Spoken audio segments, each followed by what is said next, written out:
Hello, and welcome to episode 7 of Big Ideas in Cannabis, exclusively on the Beard Bros Media Network. I'm Cassie Tomaselli, your host. I'm the founder of Tomaselli Media. We are a boutique content marketing agency focused on cannabis and purpose-driven brands, helping them with thought leadership, messaging, and content marketing. And I am so excited to introduce today's guest, who is Stephanie Pow, the founder of Emerald Lane Recruitment, here to talk about all things hiring in cannabis with us today. Stephanie, thank you so much for joining us. Thanks, Cassie. I'm excited to be here. Absolutely. Yeah, I'm looking forward to getting into all of the recruitment trends in the space, especially around the world, because you're working across many continents, as we'll talk about. But first, for those in our audience who don't know you, can you tell us a little bit about your cannabis journey to founding Emerald Lane Recruitment? Absolutely. Well, thank you so much for having me on here. It's an honor to continue to have the story of recruitment and sort of speak on the behalf of the people part of the industry.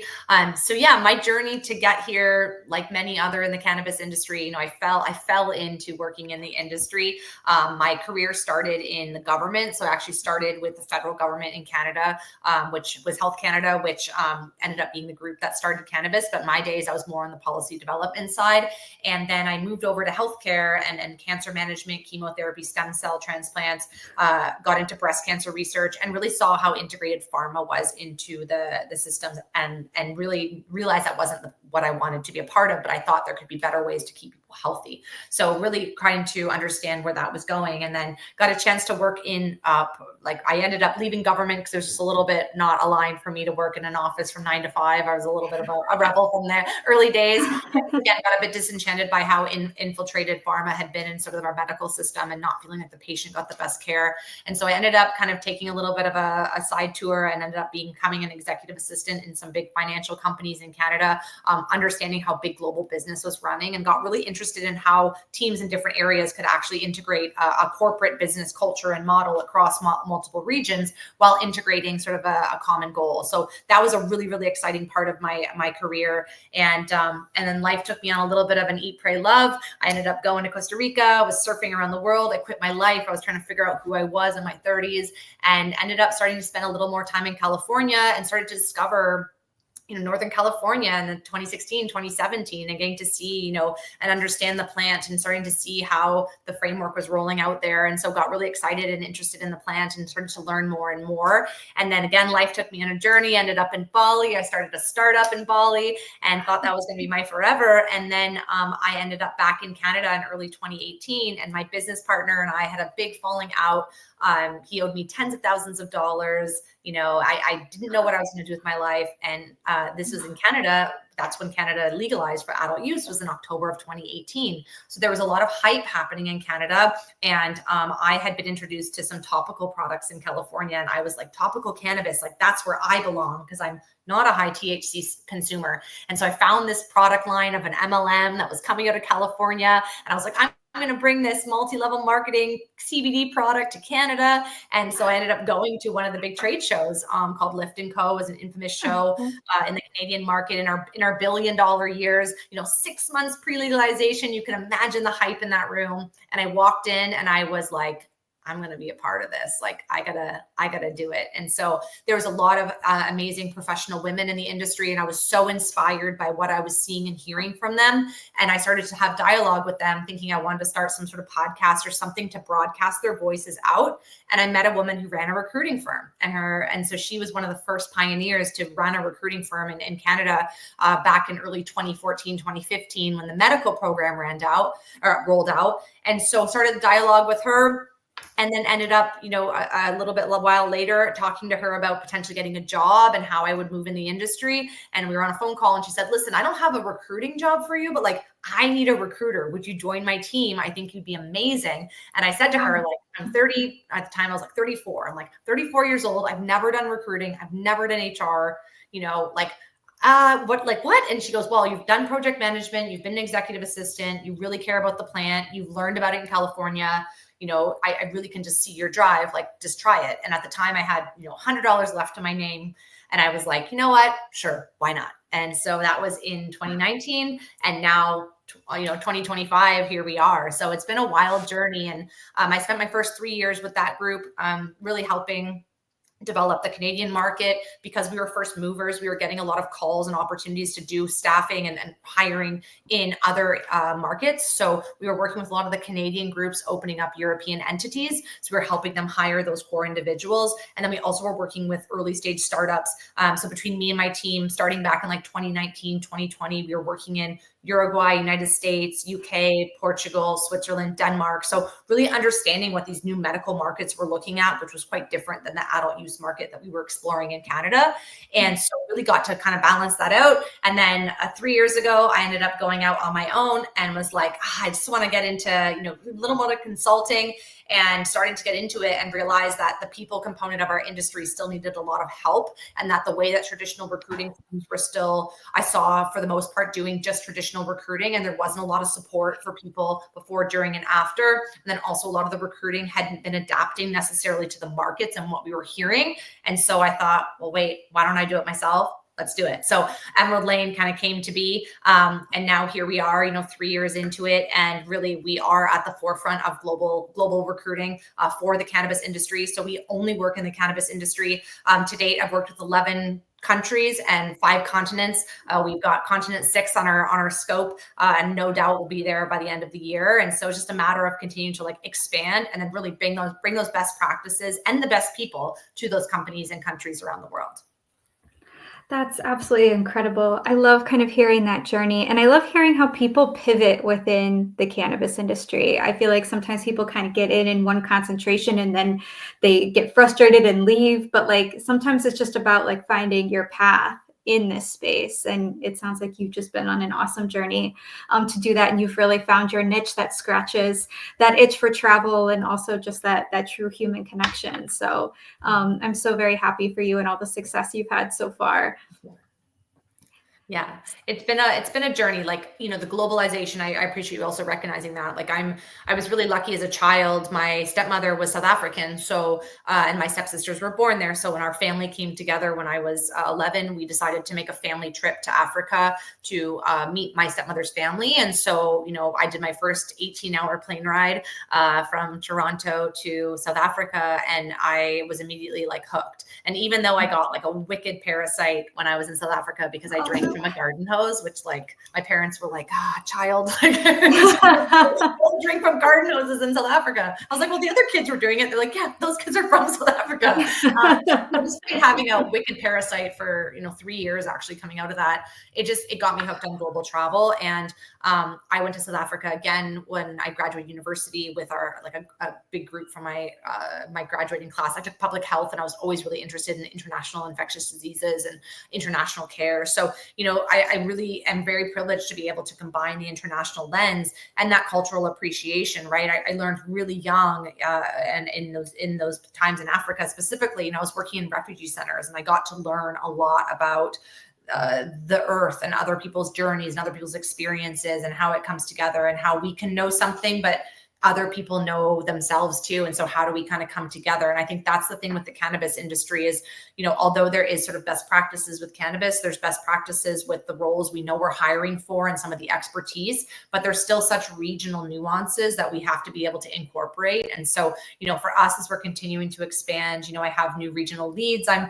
going to be announcing this week, and sort of really bringing in some people who know the language and the local cultures and the local best practices, even a CV, right? The first time I started doing recruiting for Europe, well, in North America, it's not standard to have a photo on your resume. In fact, it's discouraged to have a photo typically on your resume, or at least before the Canva days, that was the way that you were supposed to go. And in Europe, everyone has a photo on their, and it's a CV, right? And so it's a different level. They put personal information that in North America, you do not put on your resume. And so there's these cultural nuances of what are we sharing with our clients? How are we sharing that? How are we working in it? So I think I was really lucky to be able to combine it, and now continuing to flow through and say, how do we bring cannabis best practices, but also integrate with the markets not only are they medical versus adult use, but, what are the cultural integrations? How do we need to look at employment, right? Like, in certain places in the world, it's really hard to fire someone versus other parts of the world where it's super easy. And so looking at how those companies onboard people, what are their contracts saying? How do we make sure it's right fit? How are we making sure that we're really bringing the right people in the right roles?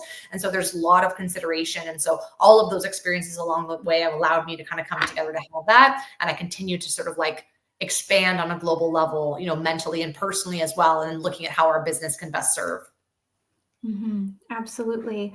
And one thing you talk about a lot is kind of being this people first firm. And we've kind of had conversations too about how you have to make sure it's a culture fit on both sides. So what do you really do through the recruitment space to kind of ensure that on those both sides? And what are those kind of conversations that you're having to do that?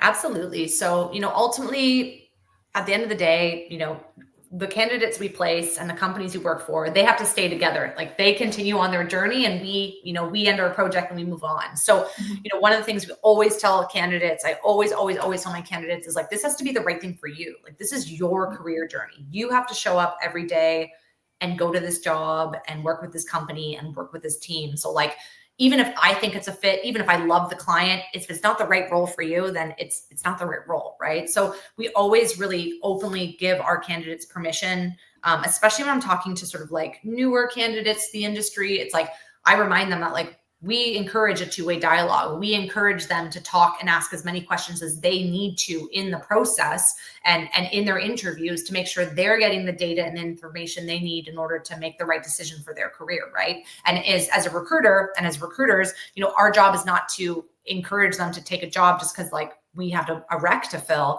It's to make sure it's the right role for them. So really with the people side of things, I've always, one of the questions I ask almost all my candidates is, why do you want to work in cannabis, right? I'm always listening for that why. And so certain people have beautiful stories. Like I could sit here and tell a whole episode on the most beautiful stories I've heard of why people want to work in cannabis or why they choose to.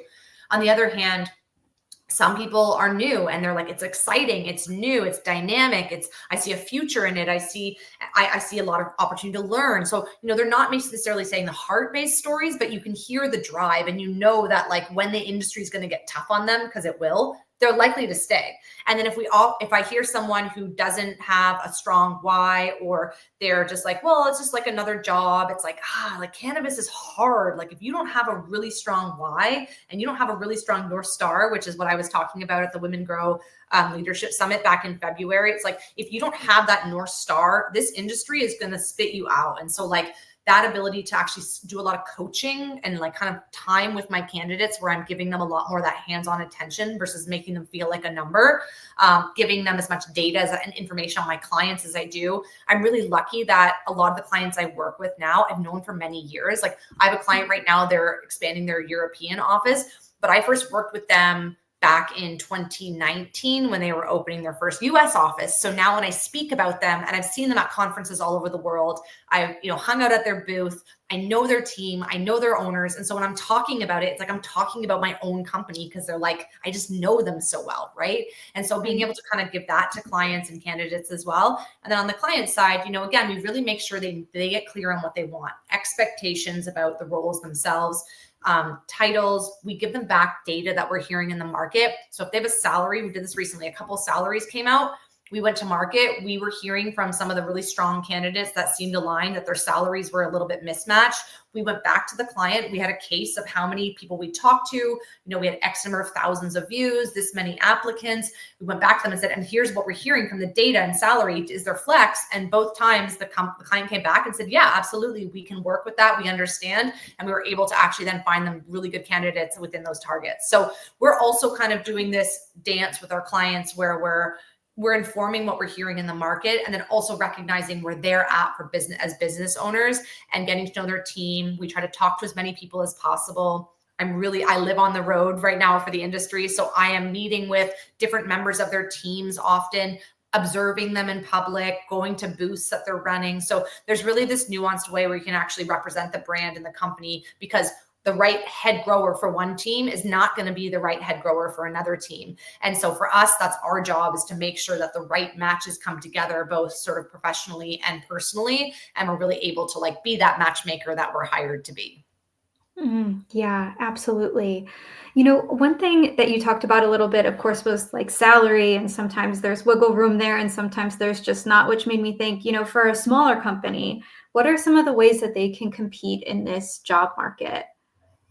That's a really good question, because obviously compensation and salary is a big thing. I just did a LinkedIn live stream a couple hours ago. I'm still kind of coming off of it.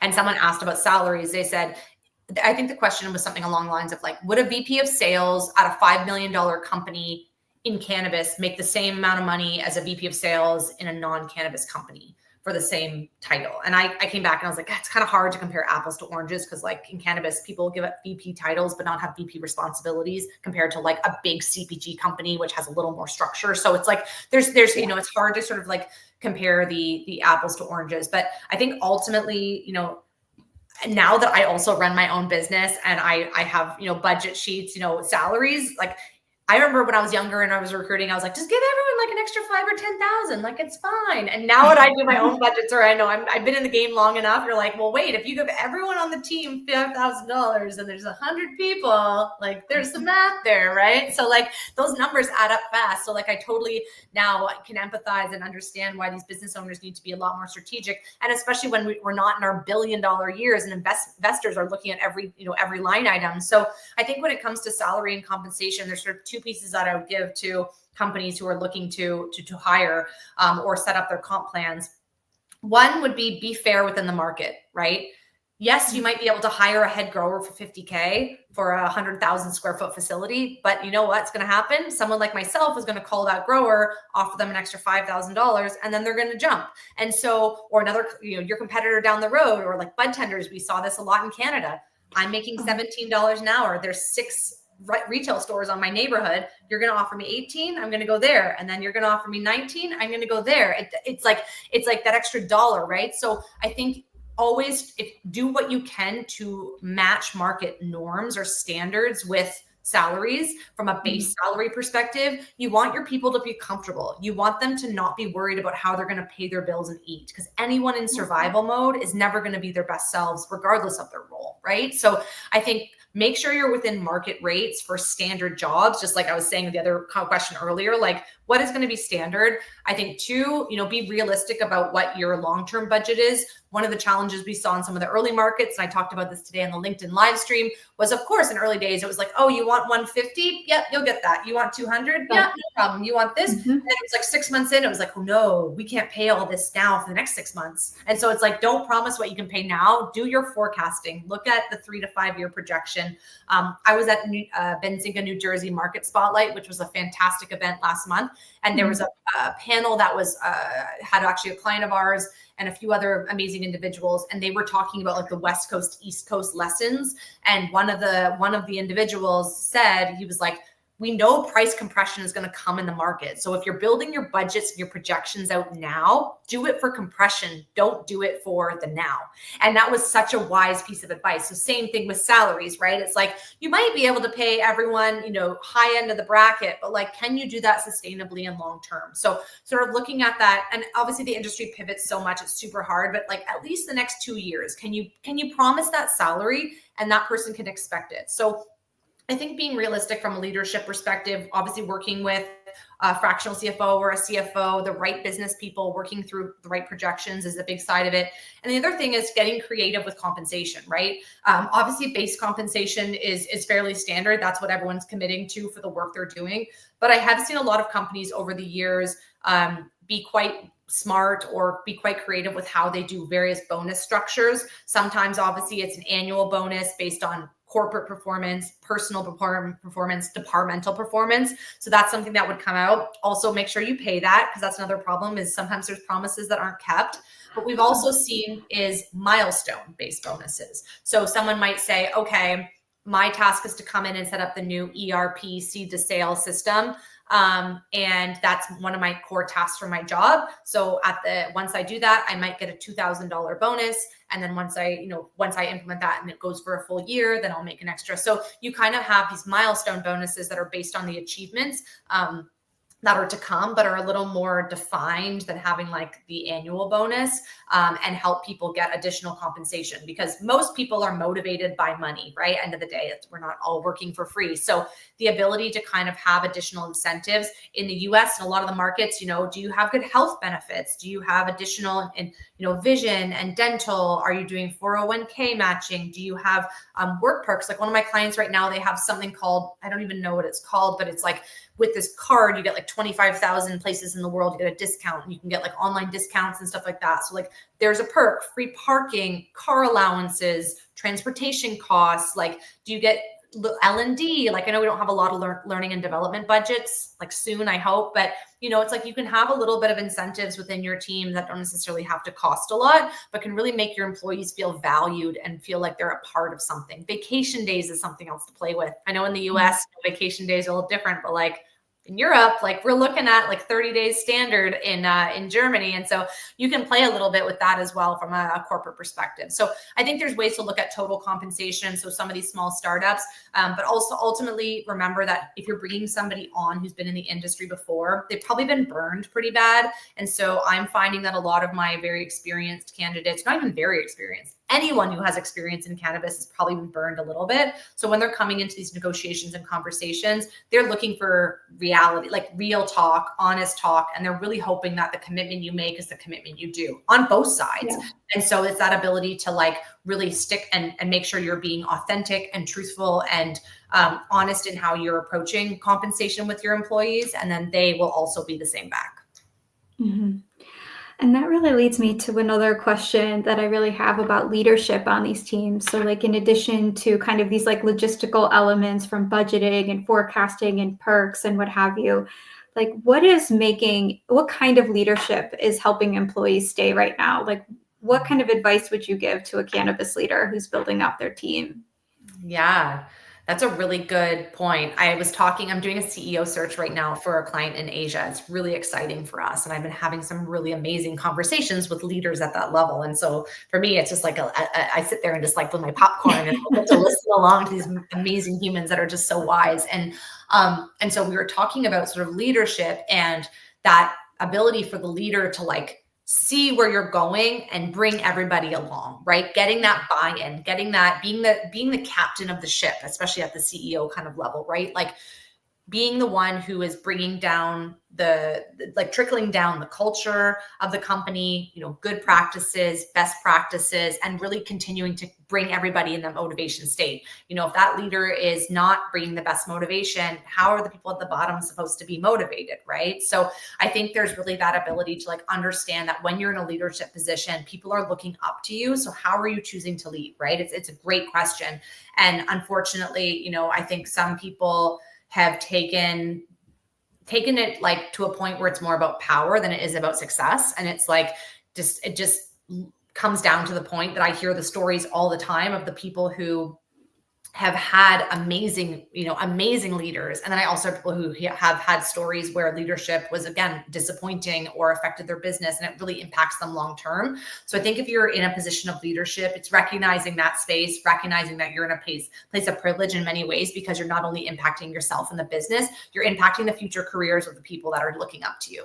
So if anything, being a strong and effective leader means continuing to see your people, as humans, recognizing that they're going to have things that are going to come up. They're all going to have their quirks. Humans are weird. We all are. But just a matter of like recognizing the human side of your team, really making sure that the right people are in the right roles. I know that right now, a lot of the conversations I'm having with a lot of the teams that I'm working with is recognizing that there's people on their teams who might not be in the right role, although they're great people. And so the cool corporations I'm listening to are the ones that I think are doing it right, is they'll move people around an organization. They'll be like, okay, this might not be your best fit or the best team. Let's try something here before we just let you go out the door, right? Because we see the potential in you. Yeah, I think you get that conversation a lot on the cultivation side of things. I'm sure in all parts of the industry, but I just hear it a lot in cultivation, where you have this master grower who's really good with their like section or their expertise, and they get very quickly promoted to like director of cultivation, VP of cultivation, chief cultivation officer, what have you, but they've never really managed a team before themselves. And then they kind of don't know what to do with that once they've reached that level. And so that people really do need that coaching. It's not just about the technical expertise in this space. Oh yeah, yeah. And that's something that you just identified, like a huge gap in our industry. Like if I had a magic wand and I could pick and choose three things, one of them would be L&D, which I talked about earlier, learning and development, and a lot of it would be around coaching. If you go and work for Procter and Gamble right now and you're a college kid and you come in at 21, 23, 22, 23, even like the big alcohol companies, pharma companies, they have internal programs that are basically like internal MBAs. They have internal sort of like rising star programs. They have internal mentorship. They identify people at 21, 22 that they think are going to rise up, and they give them coaching. They give them training. They bring in executive coaches that are, tens of thousands a day, like the Tony Robbins of, the business world. And unfortunately in cannabis, we don't have that. And so you have, as you said, like people who have 6 months of experience on a production line, and they're working the night shift and the person above them quits. Well, guess who's becoming the new manager? And so they're getting shoved into these really high pressure, very like, we're in a very highly regulated, very intense industry. There's a lot of pieces that move around. There's a lot of, coming and going. There's a lot of things to consider in any industry, in any role, let alone in ours. And these people are being put into these roles without training and without support. So absolutely, like we need to start to support, especially middle managers. They need to have training around effective communication, nonviolent communication, onboarding, offboarding. How do you discipline people? How do you motivate people? How do you and promote people? And so there's a lot of that. There's also them as a leader, empowering them with that positive thinking, empowering them to know they can do it, giving them the ability to like learn how to make effective decisions and use tools and stuff like that. And then again, from an older mentorship, sort of more senior individuals in the organization, open door policies, safe spaces to be able to actually talk about things, ability to kind of actually have a mentor who's going to teach them, someone to actually reach out to when they don't know what to do, because they can't start, like once it starts to be bad to reach out to ask questions, then that's where secrets started, right? So it's a big challenge. And like we actually launched a new program through our Emerald Lane HR program, where we have our HR consultants go on site, and they were at a manufacturing facility for one of our clients, because they identified that onboarding, offboarding process there were some gaps in there. And so we had our consultant go on site. She did a bunch of auditing of where they were at in terms of policies and procedures. Then she met with all the executives. She met with all the leaders. They identified some gaps. And then she actually delivered training to the middle managers on site to teach them some of the effective best practices there. So we can really come on site and also do these sort of programmings and really help implement these specific training programs for companies, because the reality is it's happening in a lot of these companies as well. And the faster we can address it, the faster we can understand that effective leaders make the best teams, and also identify our rising stars. I think that can make the industry stronger and stronger. And the companies that succeed, in Canada, we're moving into 7 years right now. Since legalization in October, we're seeing it in the US markets. We have these markets that are 7 to 10 years. The companies that have kind of made it through are the ones who always focused on their people. They're the ones who had HR departments from early days. They're the ones that had, succession planning and strong leadership and took care of their people and really saw them as human. And some of that was just luck, right? They had the right people that came in from other big industries or other organizations where they had good mentors and they learned a lot and they had the right skills. Great. But other times it's really taken that intentional effort of the team to say, okay, we know our people are just as important as our profit and our plans. How are we going to foster them so that we continue to have this team with us? Turnover in cannabis is one of our biggest issues, and it costs so much money. And the thing is, a lot of the times too, like I was talking this morning with someone, like a lot of these facilities in early facilities, they build their facility because a head grower tells them, set up this thing, do it this way, use this light, use this automation. I'm going to sell all the seed to sale up. We're going to set up the fertilizer.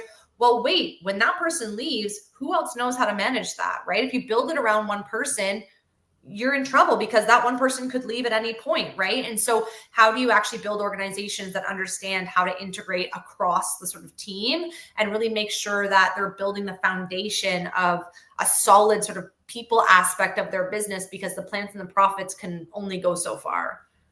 Yeah, no, I think that's a really, really great point of just like identifying where that systemization and operational gap is always, and knowing that there's somebody else to fill that void. Because you never know what could happen in this space. Truly, it's like we've seen a lot at this point in our years in this space. I want to take a moment and pivot to the candidate side for a moment, just because I'm sure you're getting lots of inquiries and resumes from folks who do kind of want to travel and take their cannabis expertise that they've learned here in the US and Canada and take it to some of these newer developed markets. So, from that perspective, what advice would you give to somebody that's looking elsewhere for potential like international opportunities in the space? Absolutely. So there's so much interest in international. Like I'm in Europe right now. Again, recruiting here since 2019, 2020. So we've been predominantly exporting a lot of the talent into this market. Although now we're building more of a regional talent pool. But, in those early days, and I'm still doing a lot of movements around the world for, cultivation experts and executives and whatnot. So I think the biggest thing has always been, one is like, the person or whoever is curious about going global, first check in here, right? That's what I would tell everyone. It's like, come into your heart and like really realistically try to understand what's going to make sense for you to move, right? If you have a family, okay, cool. It might be cool to go to a new country, but like, are your kids going to go to school there? Are you going to put them in private school? How are they going to make friends if they don't speak the language? How is your partner going to integrate into local culture if you're at work all the time and they don't have friends, right? Like there's these considerations that like make the jump across the pond can be a little less glamorous when you take off the rose glasses and the Instagram filters. It's like there's a reality on the other side of it, right? So like I think ultimately it's like, where do you want to go? Why do you want to go there? And how are you going to go there, right? Because all those questions are really important. It shocks me how many times people message me and say, I want to live in this country. And I'll ask them right away, cool, do you speak the language? And they're like, no. And I'm like, well, how are you going to go take a sales job in Germany if you don't speak German? Like who are you selling products to? So there's sometimes these nuances of like, okay, let's actually like take a step back and think about it. But other times it's like, no, but like, let's actually think about that. Right. And it's more of a question of inquiry I have with a lot of the people that reach out. I had someone recently reach out for, I think it's an operations role, and it was in Germany, didn't speak German. And I said, well, how are you going to interact with the staff and the other team members? And they were like, well, I can get a translator and the translator can follow me and I can have that person translate on a day-to-day basis. And I was like, that's a solution. Absolutely. I said, but think of your facility in the United States. Imagine your boss only spoke German and now you had to talk through this translator. How would that feel? And they were like, well, it would feel really weird and it would be like really awkward and probably would suck. And I was like, okay, so like, there's the consideration, right? So I think there's like, and you can learn language and not every job needs you to be fluent, but like there's considerations there in terms of, the move and what that looks like. The other side of it is the grass is not greener on the other side, right? I think there's this perception in our industry that like, I'm going to go to Canada because Canada's awesome and the cannabis there is great. And it's like, have you talked to the people in the cannabis industry in Canada? Because there's some amazing teams and we're doing really good things. And I'm so proud of us, but like, it's been a hard ride and we're still in it, right? And so everyone thinks, oh, I'm going to go to this market, it'll get better. I'm going to go over there, it gets better. Like every market is doing that to the other markets. And so there isn't a greener grass. Wherever you go, you're going to have the same types of challenges. We're going to have regulatory constraints. We're going to have limited budgets. We're going to have people that are cowboys and cowgirls. We're going to have, some of the Wild West stories that we have around. There's going to be a long game. It's going to take a while to do the work. So like there's all of these things are kind of going to happen. So it's always asking yourself first, like, why do you want to go? And then figuring out kind of where you want to go, what makes sense for you. And then the other side of it, that's a real component right now that I'm having a lot of conversations about is outside of the adult use markets of North America and Canada and the United States.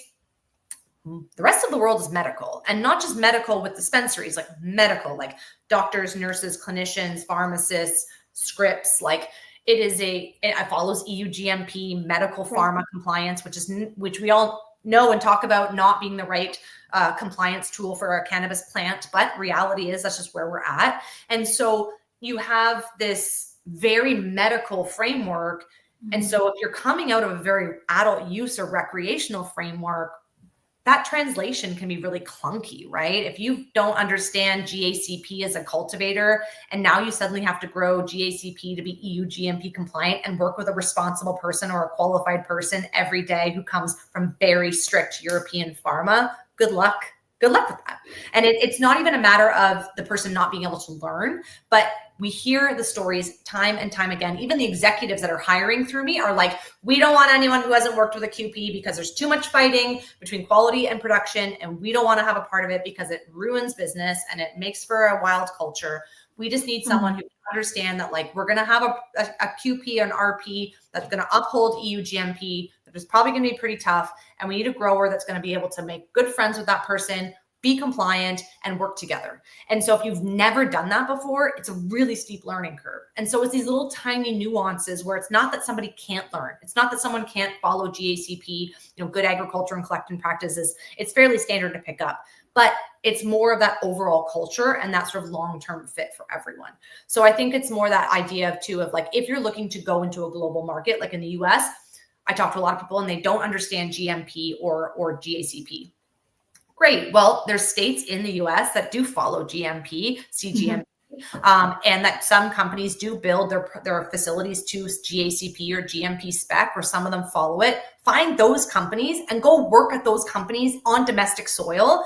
Get to know, that framework, get to work within that company, get to kind of try the clothes on. And then in a year from now, 2 years from now, then go and apply into one of the foreign markets, because it's going to be way easier to have that foundation. Because often too, if you're going to go from a cultivation perspective into these new markets, you're reporting into a leadership or an investor group that often knows nothing about cannabis. So you have no one to call. If you're suddenly having an outbreak of spider mites, who do you call? There's no one to call, right? So like, unless you're the person that other people would call, then like, it's probably better for you to just like sit tight and kind of wait, right? And so, spider mites are one thing that most people probably don't have to deal with too much with the IPM, but at the same time, it's like, being realistic about what you want and need. And if you're going and you need to learn and there's no one there to teach you, then that's not the right fit for you. Find the place to learn. And then when you go somewhere, you will know it.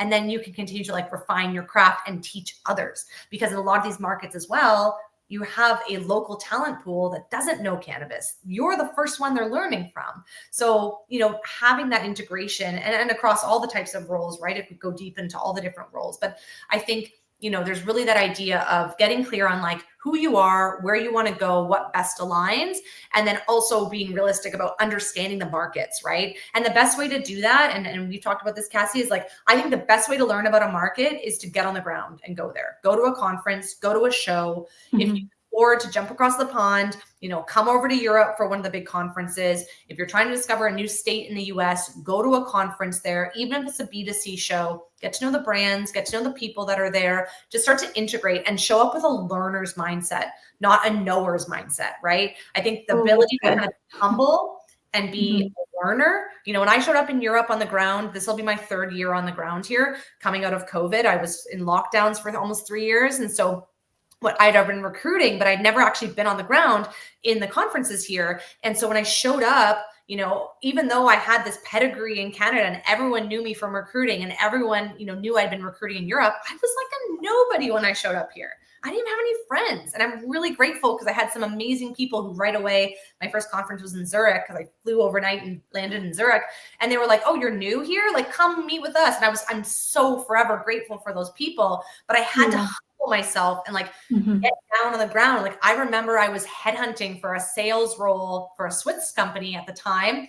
And I had been headhunting from all these other groups and they're all like, no, thanks, no, thanks. Like, and I remember one person being like, it's a pretty small market here. Like, it's probably bad. Like, we all know each other. So it's kind of weird that you would headhunt from us. And then I got to this conference in Zurich and there was like 5 booths and everyone was in the same booth. And it was like, of course I wouldn't headhunt from one or the other. Like, it would just be so silly. Like, it was just like such a little market, and not even little, but like a tight knit market. And so like, I only could learn that because I was on the ground, right? I was on the ground in it. And so I think, taking the move to actually show up and have that learner's mindset and humble pie. This industry sometimes has some challenges with humble humbleness, but showing up with that open-mindedness and get to know the people, get to know the ones who have the credibility, who have the network, who are building that market. There's so much to learn from so many people.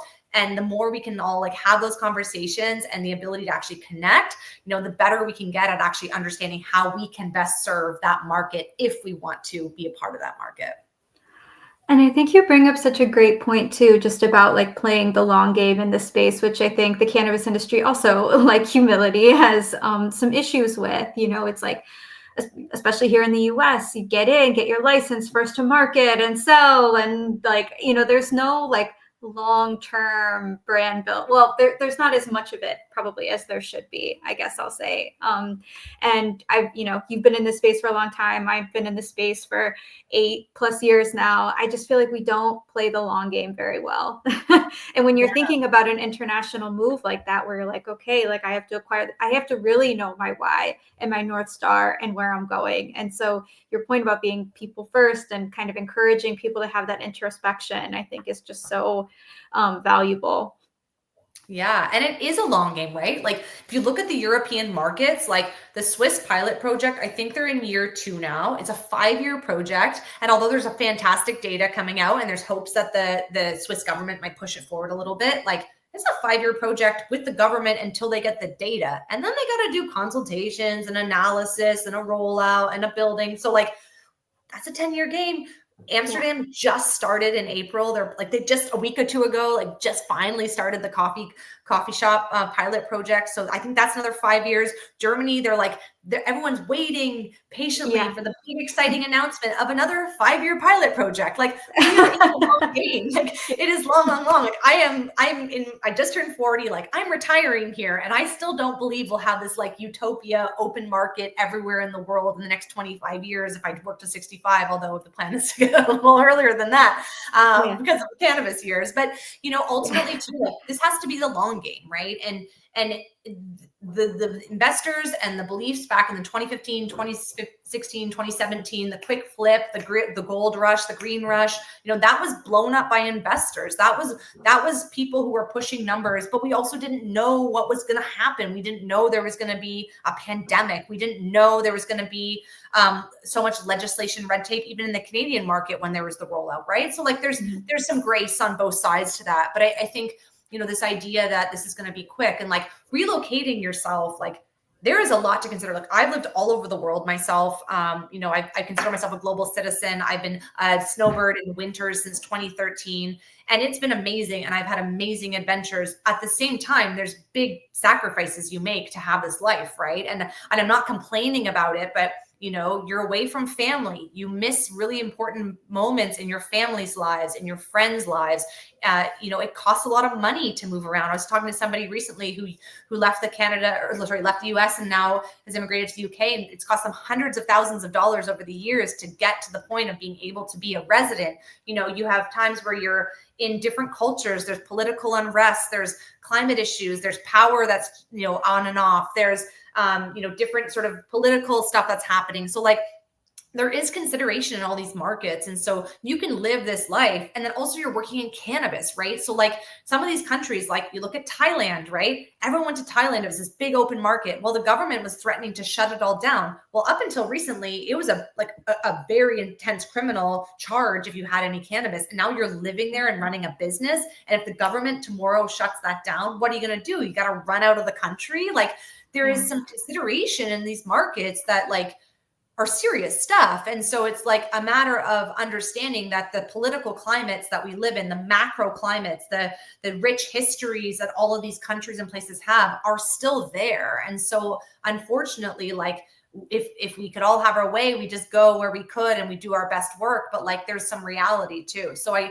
think, I do have a lot of conversations. Even this week, I talked to somebody who was wanting to move to Europe to one of my global roles. And when we sat down and talked about the reality of life in that country and what it would be for his family and himself, ultimately at the end, he was like, I don't think this is the right role for me. And I was like, that's absolutely fine. Like I'm glad that, and it wasn't me telling him that, he made that decision for himself. But he was like, yeah, I just don't think this place is for me. And I was like, great. Like that's perfect. I'm glad we were able to find that out now versus you quit your job and move across the world and spend all this money and all this investment, and the company's invested all this money and this company's giving you all this stuff, and then to find out it doesn't work, right? So we're also doing a lot of dance with the client side of it as well, because they know that a lot of these relocations, there's a lot of risk on their end as well. You bring a head grower in from around the world, and that's, it's one of our specialties, and one of the roles I work a lot on is head growers. Well, I'm bringing them into companies where, that person is helping start the race, right? They're the jockey getting on the horse at the starting line when all the other horses are there. Well, you bring in somebody who leaves in 6 months or isn't as good on their game or messes up a cycle or a harvest, you're now behind the rest of the race, maybe forever. And so there's like so much pressure, for us to make sure we do it right, but also for me to really have proper conversations with the individuals we're working with, and also make sure for our clients that we're learning as much as we can about them and making sure there's enough dialogue and touch points for our candidates so that they actually also are being very transparent with who they are and what they're bringing the person into. Because again, I've heard the other stories where someone signs a job offer, they show up in this foreign country. Well, wait, there's actually not a proper job, or they've been lied to about the conditions, or they have a really tough, executive team, or they don't pay their paychecks. Like this stuff happens too. And that's why us as recruiters, like working through a recruiter, especially if you want to do an international job, is like almost like a better way to quality check the companies you're working for, because both sides, and same with companies. I've had companies here. I remember in Portugal hearing a story from a founder that they'd hired the best Canadian grower, and the grower came in and was just like a tyrant and caused so many issues and was criminal activity. And I said to them, I said, tell me this person's name. And they told me the name. I was like, I've never heard of that person. And I know almost all the growers in Canada. Like, this is why you come through us. So there's these moments of, the best talent leaves the countries and goes global, but so does some of the worst talent, and worst can be defined in different ways. And so how do we all work together through our networks, through our communication, to make sure that both those sides are vetted and that people are being realistic and not letting, the stars in their eyes come up where they just want to jump and go live somewhere exciting because Instagram said that's a cool place to live. Oh, yeah, absolutely. So we talked a lot about some of the challenges and some of the considerations to make, but I'd love to just kind of hear from you, like one of your like success stories of, I know you have one recently from Germany. If you just want to maybe share that, or another example of just when you really just like got that matchmaking perfectly. Yeah. Oh my gosh. I got so many great matchmaking stories. I've been in a really good role. We've only had one candidate that needed to be replaced in the last 3 years. So, we've really been able to find those right ones.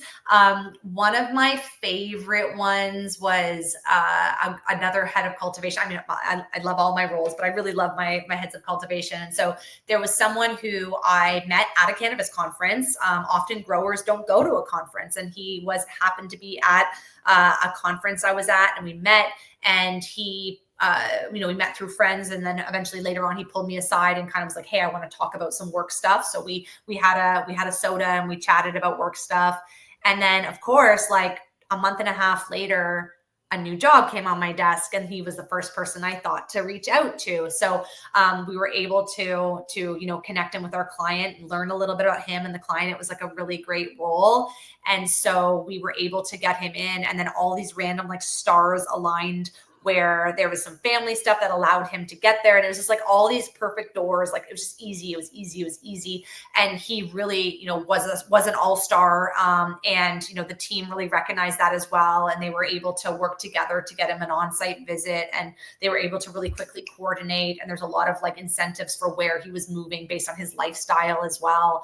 And it all just like really aligned, and we were able to get him in within the time frame as well. So, it's those kind of stories where there's some real, matchmaking and star alignment. I have another one recently. I did a sales role in Germany. We just closed with a candidate, and I actually headhunted that candidate 3 years ago for a role in Switzerland, and it didn't work out, and we kind of kept in touch. And then years later, another role comes up, and I reach out, and it just happened that that person was also sort of in a phase where they're exploring transition, and the role ended up being great. And we did introductions, and then they ran with it. And so now, I get to go meet that person in Berlin and like get to meet the team. And so it's really fun to like see the other side of it and really see people that are thriving. And then there's the long-term placements. The third one I'll bring up, I was recently met the CEO of a Canadian company that does a lot of processing, and they were, we worked with them many, many years ago. And I met the new CEO, and she and I were chatting.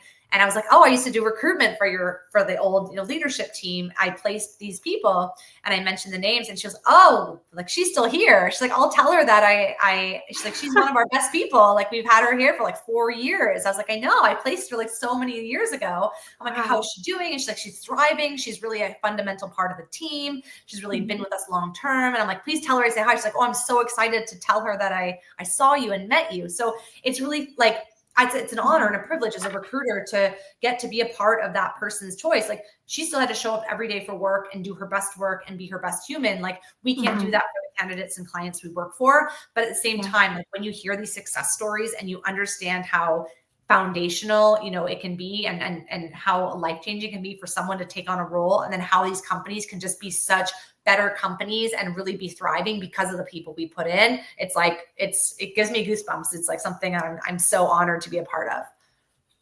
Yeah, amazing. Oh, I love hearing those stories, especially when people just find their passion and purpose in some place where they can stay for a long time. That's super valuable in this space, especially, as we were talking about earlier, there's just so much turnover. So hearing those stories is really inspiring. I'd also like to ask you, you're working in so many different markets right now. What markets are you really excited about and why? Great question. So there's a few, like I love them all. How do I pick? Obviously from a European perspective, really excited about Germany. There's going to be a continued growth within the medical framework. I also really excited about Germany, not only from a domestic perspective, because we're really starting to work with some fantastic teams and hiring their local talent. As I noted, we've just brought on an advisor who's our sort of German regional lead, which I'm really excited about. But also, for us, it's a really international market, right? With most of the products being imported right now into the medical program, it means that we're working again with so many companies from Canada, United States, South Africa, Australia, Thailand. We're working with all the importing countries that are going, Portugal, into Germany. So it's this like really like globalized market, although it is one specific market. And I think it's going to continue to grow. And there's a lot of sort of space and opportunity there. And just, the numbers are really big. I'm excited. Portugal continues to really be the lead of the cultivation within Europe. So it'll be really exciting to continue to see how Portugal continues to be a player within the European cultivation side of things. I was just on the call earlier today with a group that's heavily involved in the Slovenia market. They just announced that they're going to be moving forward with their framework. You have Brazil, there's some big movement in Brazil this week in terms of moving forward. So you have some of these really big markets that are going to get started soon. So that's incredibly exciting, both from an access perspective. And then ultimately, I'm also still really excited about Canada, the United States. Canada, we're figuring it out. There's some really strong players, really strong companies coming out of there that held on and are really starting to prove that they're global leaders. So to see them be so well respected on a global stage, and because of the way the markets have been, the majority of the recruiting firms that were in Canada don't exist anymore. So we really are finding an uptick in our Canadian business because we do have that legacy and Canadian roots, and we're able to jump right in and get to know a lot of the markets there. And then the US, like obviously the entire market, each state's its own country in so many ways. I was just in New Jersey. I think New Jersey is an amazing state. I'm really excited about Pennsylvania. I'm really excited about Minnesota.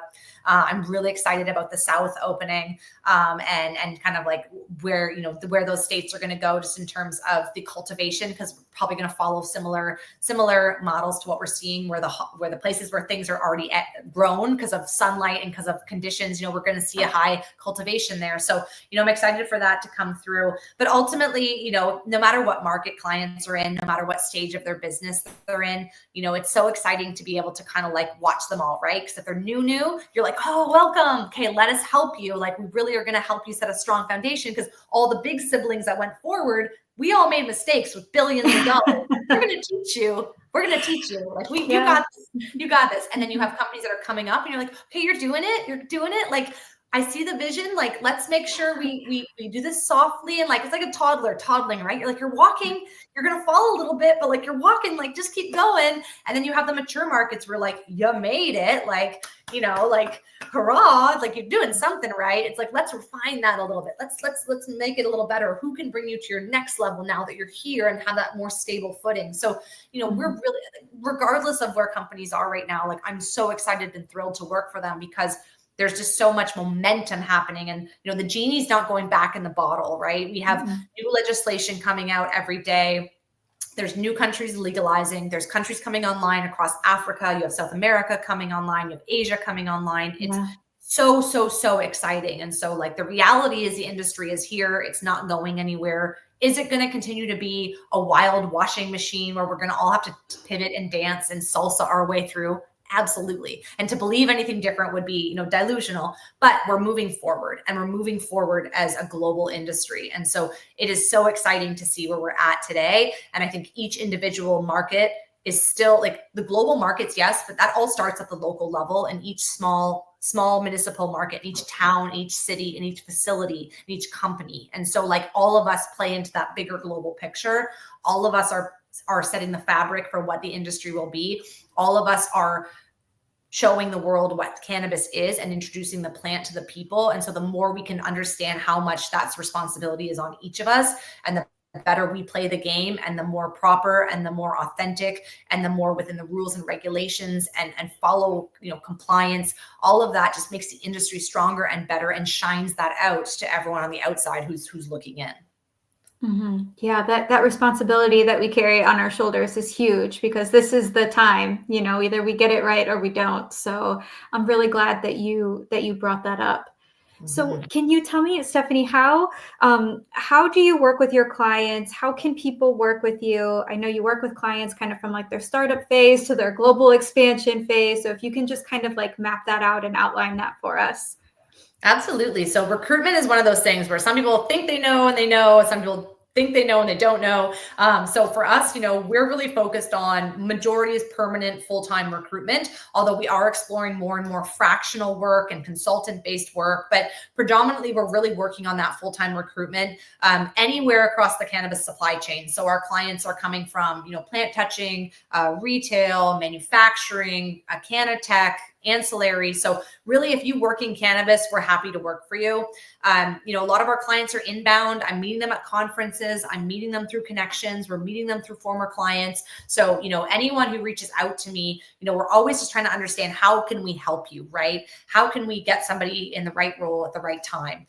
So if you're a company that's already in process, already has a team, if you need to do a confidential replacement, that's a big thing that we do.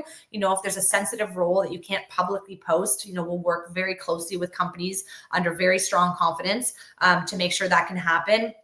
If you're a company that needs to add a new department, a weekend night shift. I did a big scale up project a few years ago where it was like they needed a weekend night shift. And so we were able to help them hire and understand who to hire and how to hire. So, you have companies that are already existing, maybe some critical roles turned over, maybe you're adding a new department. So we really can work with that domestic or sort of the central headquarters as well. If you're going into new markets, and exploring setting up a team in a new market, that's something we're doing a lot with clients, and we really, really honor that because we understand the old, the mature markets and the new markets as well. So if someone is looking to expand their team in new markets, that's absolutely what we have. I'm bringing together more and more global leaders that are recruiters and have very strong networks in the spaces and in their own individual, countries and languages. And so we're continuing to evolve Emerald Lane as well so that we can adapt. So again, German's an example. I'm someone on my team in Germany now. So we're able to work with candidates who German might be more of their prominent language, work more with clients who might want to work more in German and be able to actually then bring that cannabis expertise and knowledge as well. So, we make it really easy to work with people. Anyone can reach out to me by email. We hop on a call, try to learn what you're looking for, kind of share right away how we can help. And if we can help, and often the answer is yes, we can help and set some of those realistic expectations. And then as soon as we have a contract signed, we go to market. And so between the team, we have I think over 20,000 contacts right now plus. And so we're able to really dive in. As I noted, most of my roles these days, I announce them, and most of the candidates that I'm working with are inbound to me. So, I also have this really strong, amazing network of people. I'm part of the Empower community. We have almost over 800 women on a WhatsApp group. So I just say, hey, does anyone know a person here? And I can get, the right candidates referred directly into me. So it's really been exciting to kind of continue to work with clients. And we try to make it as easy as possible, because you're focused on your zone of genius, but also the profit and the plants, and let us focus on the people. And we just run right alongside you with as much like administrative support as well, to make sure that it's easy to say yes or no. And all those questions and all those concerns and all those dialogues are happening along the way. Amazing. And on the candidate side too, you also have a job board that people can apply directly for the positions that you're representing. And I know it's on like a secure platform. So that's good just for anybody in the industry to, if they're searching for a global gig, to look that up as well.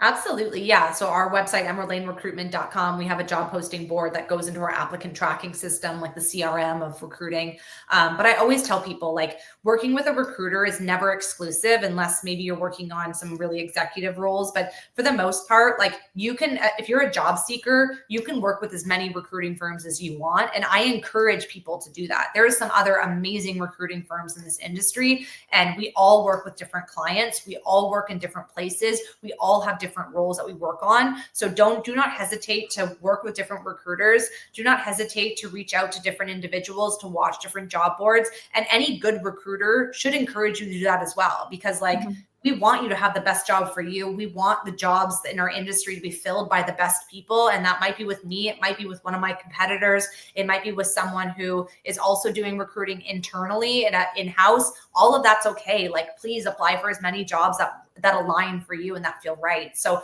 I think, none of us should be gatekeeping jobs. I think, go online. There's a lot of job boards that are out there. Indeed's great for our industry across the board. Find the companies you like, follow their career boards, find their HR people. There's so many ways to get jobs in this industry. And it's just a matter of really making sure you cast your net wide. But as I was saying earlier, know where you're trying to go, right? So that just helps make the internet not as overwhelming. But if you can identify 10 or 20 companies you really want to work for in your local area or in your area of the supply chain, bookmark their career pages once a week, maybe go through, or if you're really actively looking, maybe every couple days, and just continue to reach out to the recruiters you're a part of. I run my recruiter office hours. I just did that earlier today. So, I don't have time to let everybody pick my brain who wants to pick my brain these days. Someone asked me today, like, can I pick your brain? I was like, I kind of need my brain right now. Like, I'm so, you can come to my group session, and my group session, I'll answer all your questions. So, I'm doing that on a regular basis, bi-weekly. So follow me. If you follow me on LinkedIn, I announce those as well. That's a free hour where you can come in and ask questions about your cannabis career, ask questions about, you might have about, navigating jobs, or even your resume. If you send that to me privately, we can always do it in sort of a general way to the group. So, any way that, we can support you, but I really want to make people know that there's a space to go, and that recruiters, we're here to also help you as you navigate your job path. And, my inbox is always open.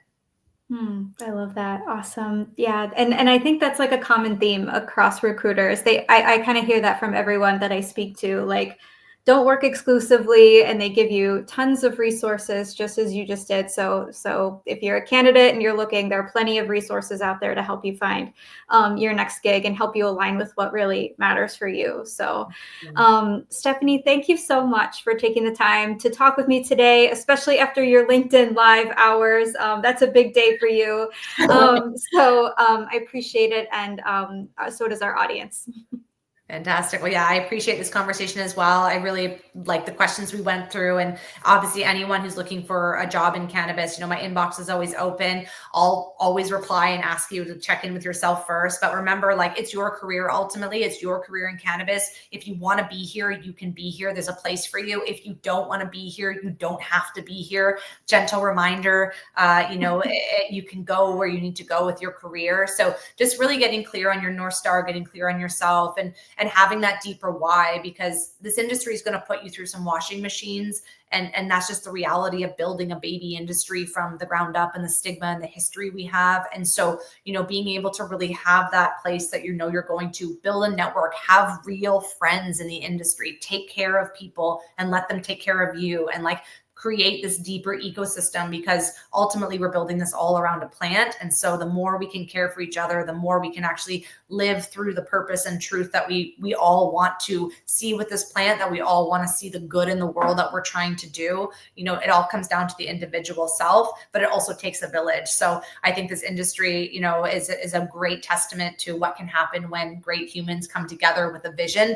And so it's all about all of us having these dialogues, connecting with each other, and giving our best to the world and the businesses and the ideas we work through. So thank you so much for this conversation. I feel inspired. I'll go drink some tea from my throat after all this talking, but I really appreciate it. And I'm excited to connect with people on LinkedIn, on our website, and at conferences, coming up soon.